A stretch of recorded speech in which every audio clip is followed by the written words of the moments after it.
Kuwait, of course, is enjoying, which other Arab countries don't enjoy, that we are a democratic state. We have a free press, free media.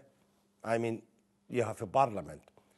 Egypt, Syria, Tunisia, Libya, they don't enjoy the same thing. So for us, people don't need to go to the street to demonstrate, to ask for what they need, because they have their right representative at the parliament where they can do for that.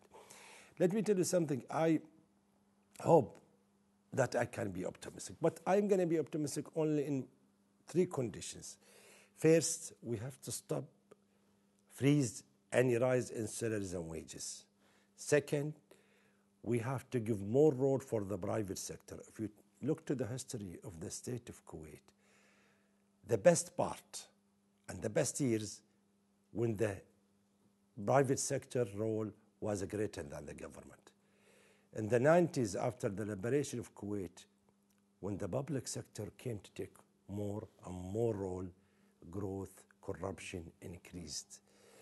So this is the most important also part of it. In the next 10 years, we're going to have 350,000 Kuwaiti seeking jobs. So if we cannot find it of them, this is going to be major social problem. So these are 3 things. If I see a solution for these 3 things, I'm going to turn my views and be more optimistic. In the last 2 years, the government has increased salaries and wages dramatically, regardless of what. They didn't have any measure. 1992, there was a law issued by the parliament and the government, said that every 3 years, government have to review wages and salaries according to inflation rate.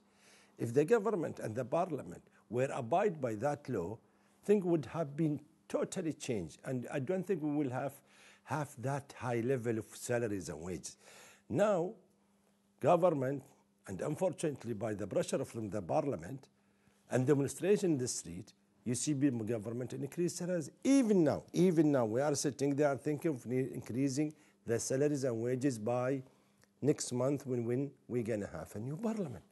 So you ask me what you're going to do, and that's what really why I am pessimistic and I'm worried that we come to a point where you cannot pay salaries and wages. What are you going to do? I don't think any country can compete with Kuwait salaries in the public sector. Private sector now, they are hungry.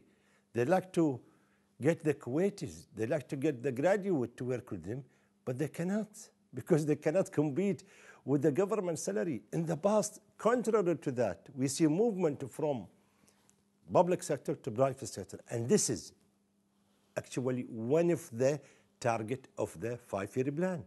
What the government did and the parliament is contrary to the target. They are moving back from the private to the public sector.